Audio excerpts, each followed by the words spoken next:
Halo pemirsa, selamat pagi. Apa kabar pemirsa dimanapun Anda berada? Berjumpa kembali dalam program TVR 09 bersama saya Ziaul Bar dan juga rekan saya. Saya Riri Reski, dalam 30 menit ke depan kami akan sajikan kepada Anda sejumlah berita nasional, khususnya dari sudut pandang DPR RI, sebagai referensi Anda dalam memahami dinamika politik, hukum, ekonomi, sosial, dan juga budaya di Indonesia. Dan pemirsa, inilah TVR 09 selengkapnya.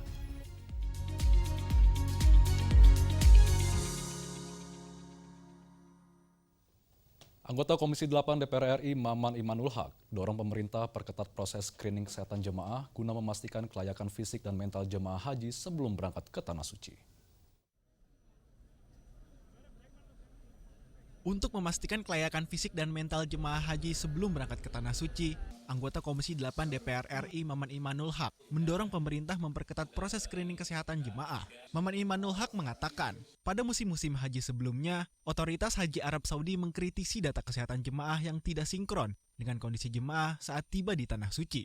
Karenanya ia meminta pemerintah melakukan pemeriksaan kesehatan jemaah secara menyeluruh, khususnya bagi kelompok lansia dan beresiko tinggi, untuk mengantisipasi berbagai permasalahan kesehatan jemaah saat beribadah nantinya.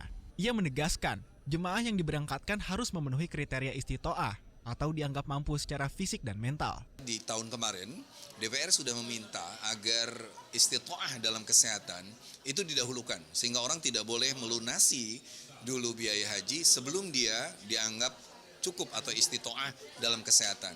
Yang kedua, kita pun meminta agar petugas-petugas kesehatan yang dimiliki Indonesia itu terus melakukan edukasi di tengah masyarakat. Nah, salah satu kritik Arab Saudi terhadap kita adalah adanya data yang tidak sinkron terhadap situasi pasien Indonesia di Arab Saudi. Oleh sebab itu, screening juga dilakukan, termasuk lansia dan juga orang-orang dengan memiliki risiko tinggi. Selain itu, Maman juga menegaskan pentingnya pengawasan lintas sektor dalam penyelenggaraan haji, mulai dari aspek transportasi, akomodasi, hingga pelayanan jemaah di Arab Saudi. Ia mendorong seluruh pihak meningkatkan kualitas pelayanan haji secara menyeluruh, termasuk menghadirkan petugas yang lebih humanis dan komunikatif, sehingga jamaah dapat menjalankan ibadah dengan aman, nyaman, dan khusyuk. Ferdian dan Fitian, TVR Parlemen melaporkan. Pemirsa, anggota Komisi 3 DPR RI yaitu Siti Aisyah mendorong pembentukan Dewan Advokat Nasional melalui revisi Undang-Undang Advokat karena organisasi advokat yang jumlahnya mencapai puluhan saat ini menyebabkan standar kompetensi, proses pendidikan dan juga pengawasan profesi advokat tidak seragam. Untuk menata organisasi advokat di tanah air, anggota Komisi 3 DPR RI Siti Aisyah mendorong pembentukan Dewan Advokat Nasional melalui revisi Undang-Undang Advokat. Pasalnya, organisasi advokat yang jumlahnya mencapai puluhan saat ini menyebabkan standar kompetensi, proses pendidikan, dan pengawasan profesi advokat tidak seragam. Siti Aisyah mengatakan, Dewan ini nantinya harus memiliki kewenangan untuk menetapkan standar bagi perkumpulan advokat yang sudah ada maupun yang baru akan didirikan. Menurutnya, pembentukan Dewan Advokat Nasional ini krusial bagi masa depan profesi hukum karena pertumbuhan organisasi profesi advokat yang saat ini tidak terkendali berpotensi mengancam kredibilitas profesi advokat. Ia menilai perubahan regulasi tentang advokat juga dilakukan untuk memperkuat pengawasan profesi advokat agar masyarakat tidak dirugikan oleh praktik nakal oknum advokat. Advokat sebagai ujung tombak penegakan hukum harus diperkuat secara kelembagaannya juga. Terus secara person juga mereka harus diperkuat sesuai dengan diadakan RUU ini. Mereka mempunyai Dewan Advokat Nasional yang gunanya sebagai pribadi advokat itu harus punya standar. Itulah gunanya dibentuk RUU advokat ini, penguatan advokat sendiri dalam ujung tombak penegakan hukum dan untuk masyarakat supaya tidak dilayani oleh advokat-advokat yang nakal. Lebih lanjut, Siti Aisyah menyebut, Dewan Advokat Nasional harus dilengkapi Dewan Kehormatan dan Dewan Pengawas untuk memastikan kepatuhan terhadap kode etik serta mengembalikan marwah advokat sebagai penegak hukum yang profesional dan berintegritas. Afif dan Ridwan, TVR Parlemen melaporkan. Menanggapi maraknya warga negara asing yang menyalahgunakan visa Republik Indonesia, anggota Komisi 1 DPR RI Syamsur Rizal meminta pemerintah untuk memperketat pengawasan dan seleksi visa bagi WNA. Dan informasi selengkapnya akan kami hadirkan sesaat lagi. Tetaplah bersama kami di TVR 09.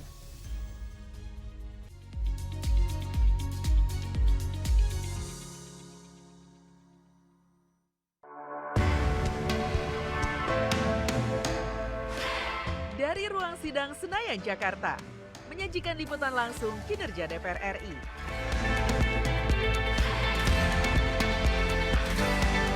Dialog mendalam,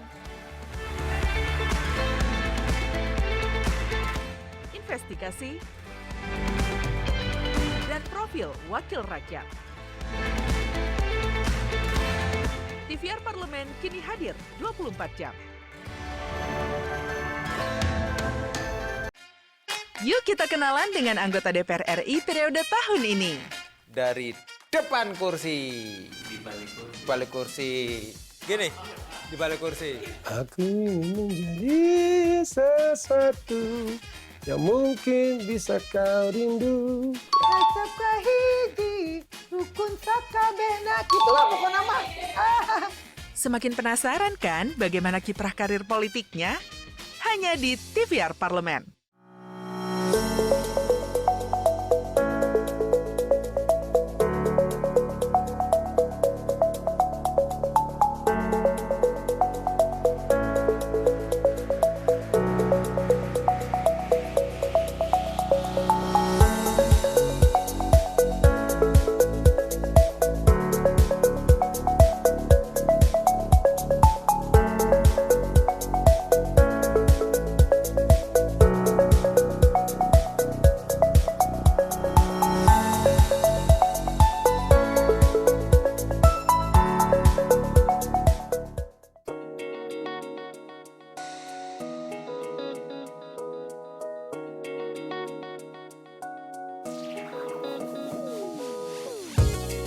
Kehadiran mereka tidak hanya mewakili suara perempuan, tetapi juga membawa perspektif yang beragam serta pengalaman hidup yang unik ke dalam proses pembuatan kebijakan. Saksikan Perempuan Parlemen hanya di TVR Parlemen.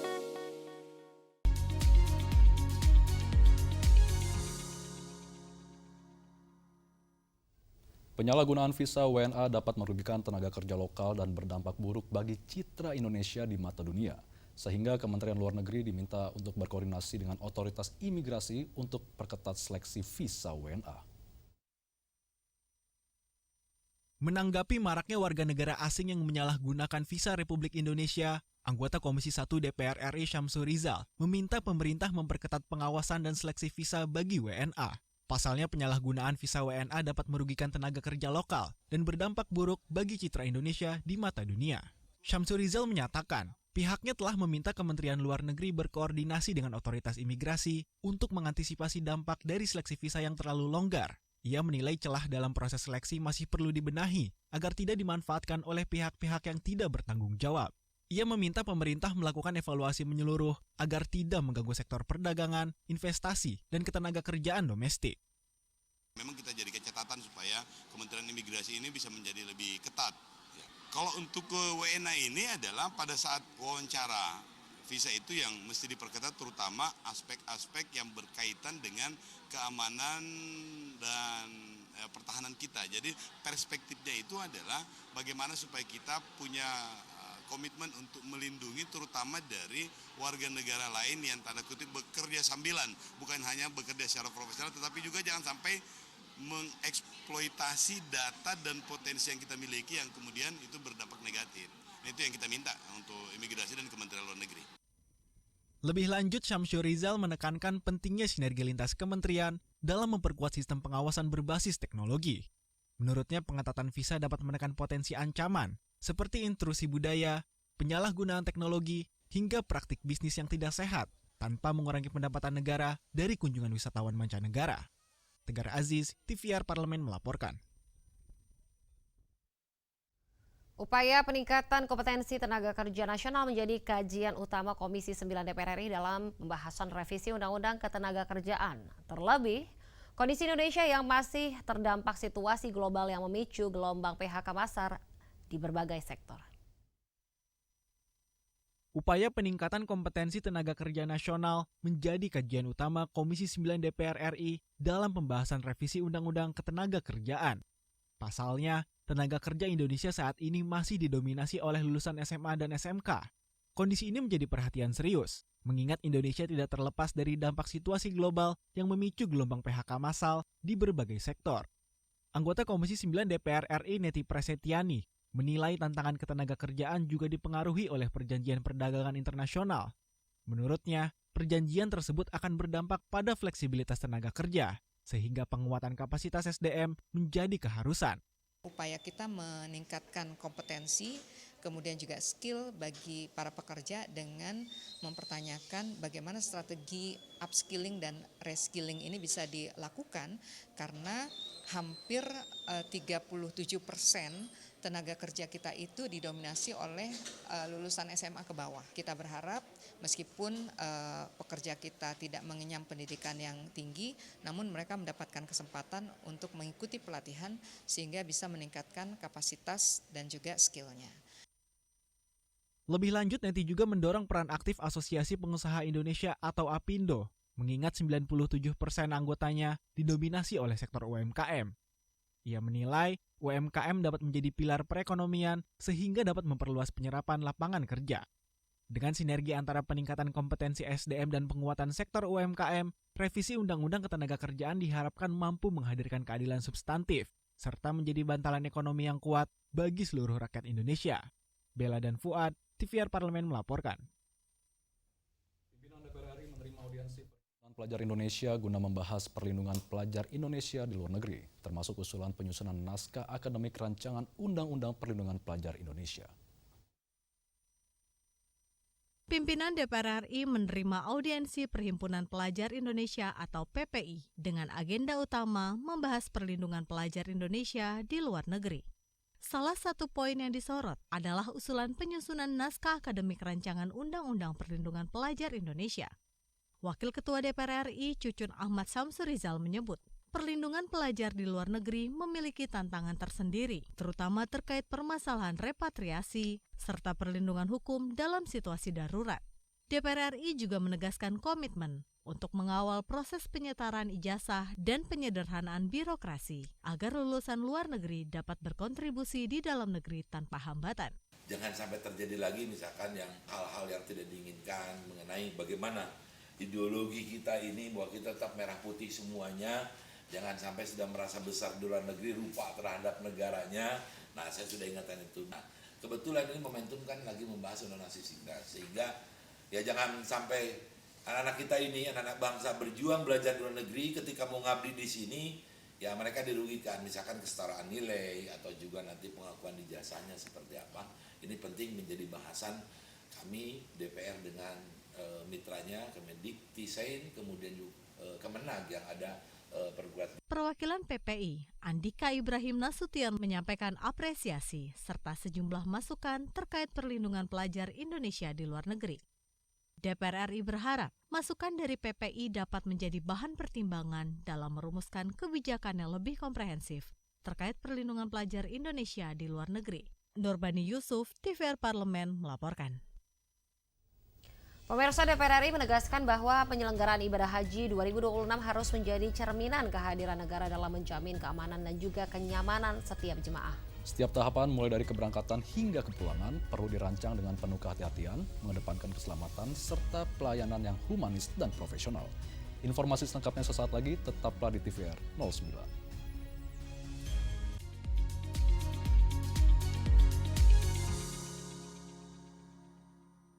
Apabila perang, dua belah pihak nggak bisa saling nuntut. Artinya kan kita bisa loss uang tersebut. Karena ada perang, Bu, ya, antara Iran dan juga Israel. Haji tahun 2026 ini jadi atau enggak sih? Hasil rapat koordinasi atau rapat kerja Komisi 8 bersama Kementerian Haji sudah diputuskan bahwa akan tetap dilaksanakan dengan kondisi apapun selama warning dari pemerintah Saudi itu memang belum dikeluarkan. Jika memang biaya perjalanan ibadah haji pada tahun ini memang harus naik, skema yang ideal seperti apa supaya tidak membebani jamaah yang sudah melunasi ibadah haji? Kita harus menghitung kembali APBN hari ini bisa apa tidak. Padahal kan kondisi APBN kita ini kan tidak mungkin masuk di situ. Mungkin yang kita bisa lakukan adalah dengan mengoptimalkan nilai manfaat. Karena kita sudah melakukan pembayaran 100%. Apabila perang, dua belah pihak nggak bisa saling nuntut. artinya kan kita bisa loss uang tersebut. Kalau misalkan haji ini batal, ya udah uang yang sudah dibayarkan oleh pemerintah Indonesia kepada Arab Saudi hilang begitu saja. Bisa hilang begitu saja. Berpotensi ya, Bu? Berpotensi seperti itu. Tiba-tiba saat menjelang penyelenggaraan ibadah haji, situasi makin memanas dan juga akhirnya pemerintah Arab Saudi menutup atau pemerintah Indonesia yang tidak berani memberangkatkan jemaahnya, kira-kira konsekuensinya apa, Bu Sally? Hanya di TVR Parlemen.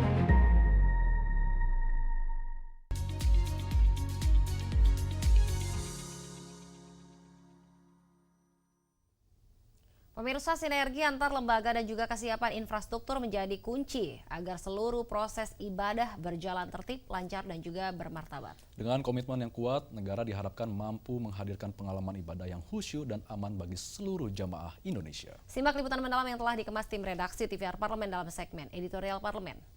Berikut ini.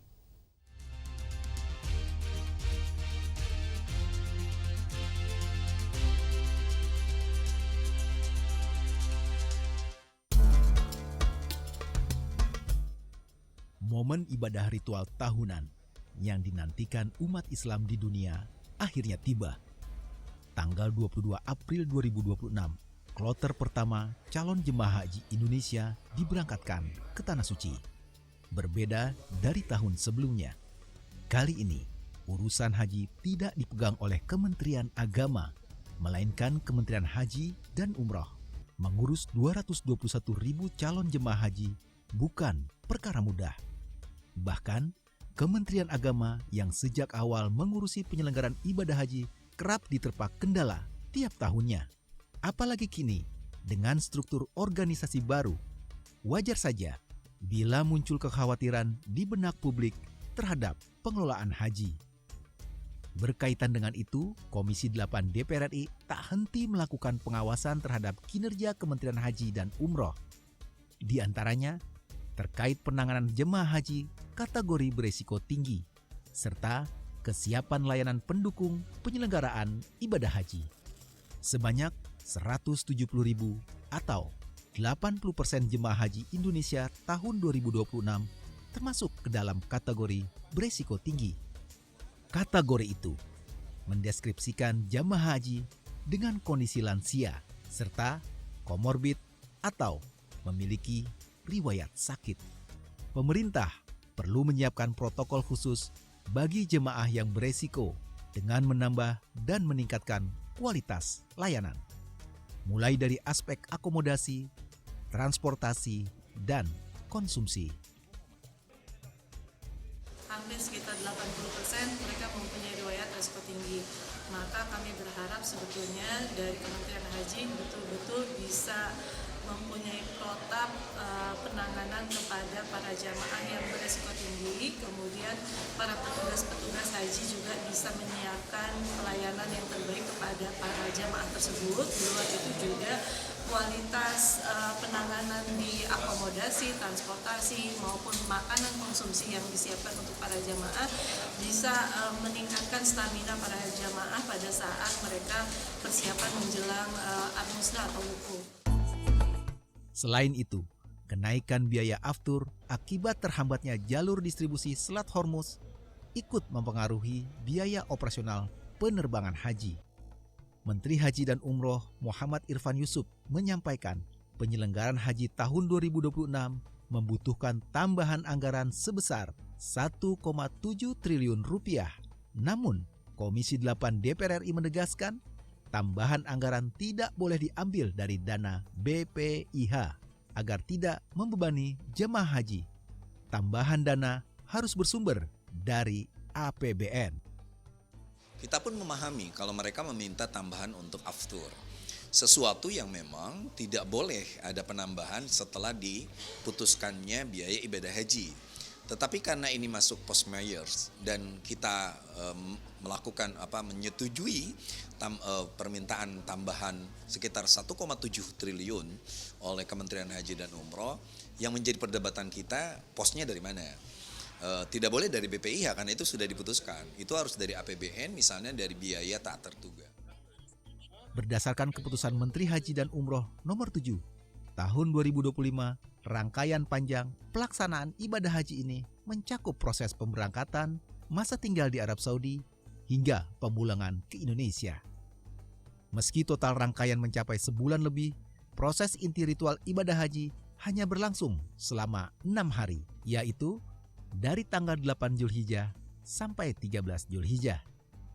Dalam rentang waktu krusial itu, jemaah haji melakukan ritual utama, mulai dari wukuf di Arafah, mabit di Musdalifah, lempar jumroh di Mina, hingga tawaf dan sa'i di Masjidil Haram.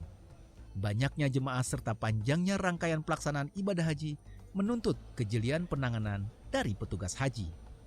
Kesiapan penginapan, konsumsi dan transportasi dapat dikatakan menjadi pondasi utama dalam kelancaran penyelenggaraan ibadah haji.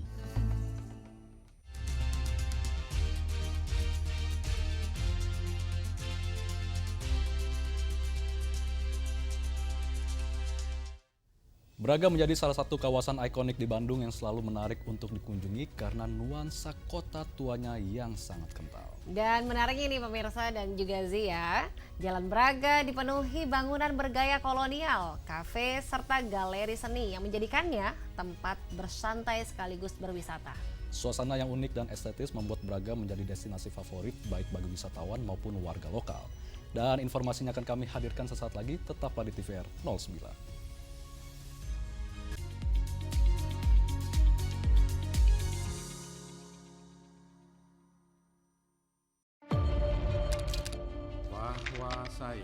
Bahwa saya demi Allah saya bersumpah dan seadil-adilnya periode keanggotaan DPR RI hingga saat ini, yaitu terdapat 126 undang-undang yang telah selesai dibahas DPR RI.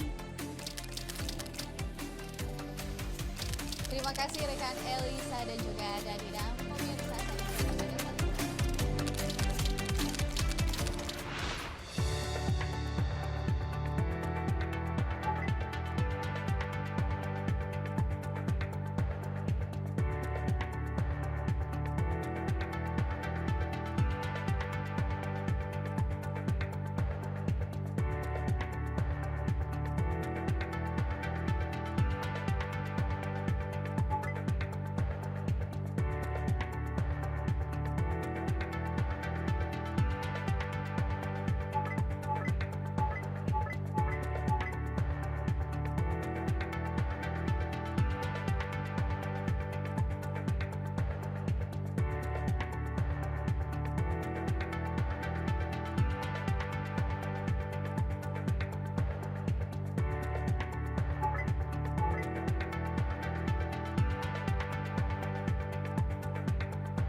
Anda kembali di TVR 09. Pemirsa, tak hanya menawarkan spot foto, tentunya Braga di kawasan ini juga menyajikan beragam kuliner dan juga aktivitas seni yang memanjakan pengunjung. Perpaduan sejarah dan gaya hidup modern menjadikan Braga sebagai tempat jalan-jalan yang selalu memberikan pengalaman yang berkesan. Selanjutnya kita akan menyaksikan Braga Bandung, tempat jalan-jalan yang bikin kamu betah tentunya, dalam segmen Intips Informasi dan Tips berikut ini.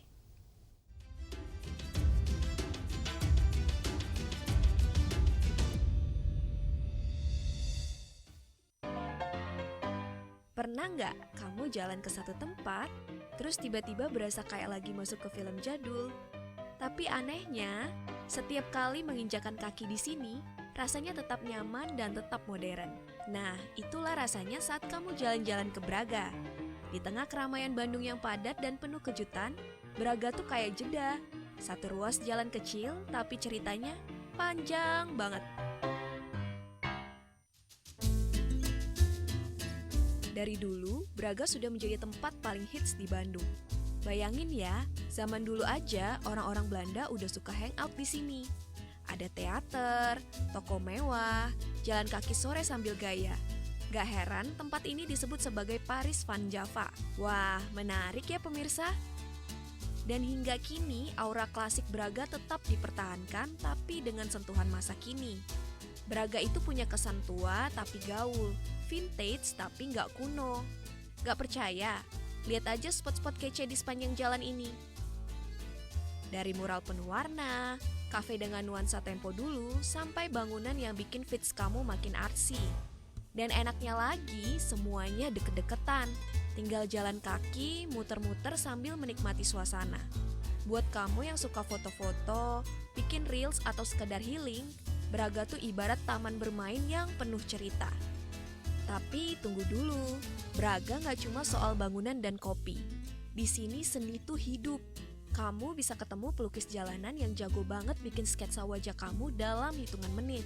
Atau duduk santai sambil dengerin musik akustik yang bikin suasana makin syahdu. Kadang juga ada pameran kecil di pinggir jalan, komunitas ngobrolin sejarah, atau bahkan tur jalan kaki sambil diceritain asal-usul tiap sudut.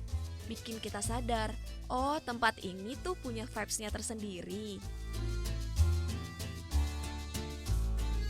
Braga itu bisa dinikmati siapa aja, mau yang datang sendiri, bareng sahabat, atau ajak keluarga jalan sore. Tempat ini selalu punya cara bikin kamu nyaman. Jalanannya bersih, trotoarnya lebar, dan atmosfernya tenang tapi hidup. Kalau kamu udah niat ke Braga, ada beberapa tips kecil tapi penting biar makin asik. Yang pertama, datang pagi atau sore hari. Suasana adem dan cahaya matahari lembut banget buat foto. Yang kedua, jalan kaki aja. Ini tempatnya tenang, nikmati pelan-pelan aja. Yang ketiga, cobain kafe-kafe lokal. Banyak banget hidden games dengan rasa dan desain yang khas. Keempat, bawa kamera atau minimal HP dengan baterai full. Percaya deh, bakal susah banget berhenti motret. Dan tentu aja jaga sikap dan kebersihan. Braga milik semua orang. Kita yang jaga, kita juga yang nikmati. Kadang kita nggak butuh tempat yang ribet buat bahagia. Cukup jalan santai sambil lihat bangunan tua, dengar musik akustik dan ngopi bareng orang tersayang. Dan di Braga, kamu bisa dapetin semuanya. Karena Braga bukan sekedar jalan, ia adalah cerita yang terus hidup dan selalu terbuka buat siapa saja yang pengen mampir dan menikmatinya. Sampai jumpa di Intips episode selanjutnya. Bye-bye!